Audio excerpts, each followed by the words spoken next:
connaissez Team Vitality, ça vous dit quelque chose pour les plus jeunes? Le e-sport, il y en a qui font comme ça. Eh bien, le e-sport est plein de surprises. On va passer à cette première séquence, V-Hive, le web 3.0 au service de l'engagement des communautés de fans et de consommateurs. Si ce n'est pas encore le cas, si vous ne connaissez pas Team Vitality, je vous laisse avec tout de suite Nicolas Morer. On l'applaudit bien fort. Il est CEO de Team Vitality. Nicolas. Nicolas, c'est à vous. Bonjour. Bonjour à toutes et à toutes. Donc, je suis Nicolas Morer, je suis CEO et fondateur de Team Vitality. Et aujourd'hui, donc, on va parler e-sport et Web3. Rapidement, donc, pour ceux qui connaissent ou non l'e-sport, je vais présenter ce que c'est. L'e-sport, c'est la pratique du jeu vidéo compétitif à niveau professionnel. Donc, c'est organisé structurellement comme le monde du sport professionnel, avec des équipes de joueurs professionnels qui vont s'affronter dans des tournois nationaux, continentaux, mondiaux.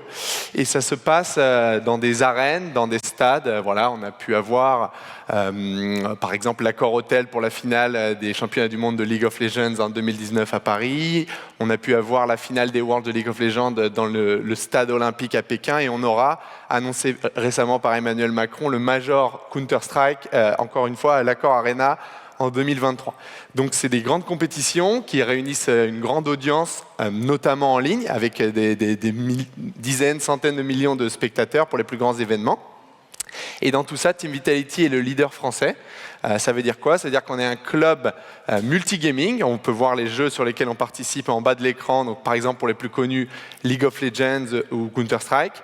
Multigaming, ça veut dire qu'on est sur le modèle d'un club omnisport qui aurait du basket, du rugby, etc., au sein de la même organisation. Donc on est leader français, on est fondé en 2013, on a 8 équipes professionnelles. Et pour donner quelques chiffres rapides sur le secteur, c'est un secteur qui a plusieurs centaines de millions de spectateurs, environ 500 millions dans le monde, dizaines de millions en France. Et pour donner des chiffres sur Vitality, nous, on a un budget, on va investir dans notre performance, dans nos talents, dans nos joueurs professionnels, environ 50 millions d'euros sur les 3 années à venir, pour donner un petit peu une idée des ordres de grandeur. Voilà pour l'e-sport de manière générale. Dans l'e-sport, au cœur de ce qu'on fait, au cœur de notre business, il y a le fan.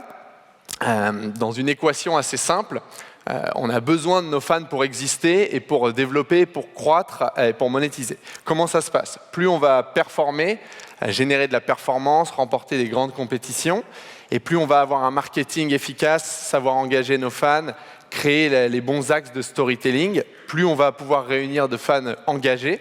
Et c'est ça qui, directement et indirectement, va nous générer de la monétisation. Directement en vendant de manière assez classique, par exemple, des maillots, des items aux couleurs du club. En monétisant également par l'intermédiaire des jeux vidéo, on a des objets, des digital items à notre effigie dans les jeux. Ça, c'est pour la monétisation directe. Et monétisation indirecte, ça se passe par les sponsors et les partenaires qui vont vouloir aller toucher les audiences qui s'intéressent à l'e-sport. Pour schématiser, les audiences e-sport, on va dire que c'est 15-25 ans. C'est un petit peu plus large que ça, et les typologies vont varier selon les jeux, mais on sait bien que c'est des audiences très recherchées par les marques et les annonceurs, donc qui vont venir investir dans le secteur, soit auprès des équipes comme nous, soit auprès des compétitions, pour pouvoir toucher ces audiences. Voilà, donc plus on performe, plus on a un storytelling, plus on a une marque forte, plus on attire de fans, plus on monétise, et plus in fine on peut réinvestir pour générer de la performance, et ainsi de suite, et créer ce cercle vertueux. Donc de manière assez évidente, les fans sont vraiment au cœur de tout ce qu'on fait. Aujourd'hui, les fans, on va les toucher soit physiquement, lors des événements, soit via les médias sociaux, donc notamment Twitter, Instagram. Mais c'est un petit peu notre limite. Ce qu'on veut faire en allant plus loin, c'est créer un touchpoint supplémentaire, un lieu d'interaction avec nos fans, qu'on appelle V-Hive. Alors pour ceux qui connaissent, V-Hive, c'est notre QG à Paris. On est dans le centre, dans le 3e arrondissement, où nos fans peuvent venir rencontrer Team Vitality, rencontrer nos joueurs, venir voir des événements. Ça, c'est le V-Hive physique. Et on va lancer le V-Hive digital avec notre partenaire Tezos, Donc Tezos, c'est une blockchain, voilà, c'est un des sujets du moment. Et avec eux, on crée une application qu'on lance en novembre. Et dans cette application, toutes les actions de nos fans, je vais y revenir, vont être inscrites dans la blockchain et vont générer des récompenses, etc. J'explique ça. Donc on crée le modèle qu'on appelle Support to Earn. Aujourd'hui, nos fans, ils nous soutiennent de manière naturelle. Ils n'ont pas besoin d'incentives particulières pour nous soutenir. Ils sont fans de Vitality.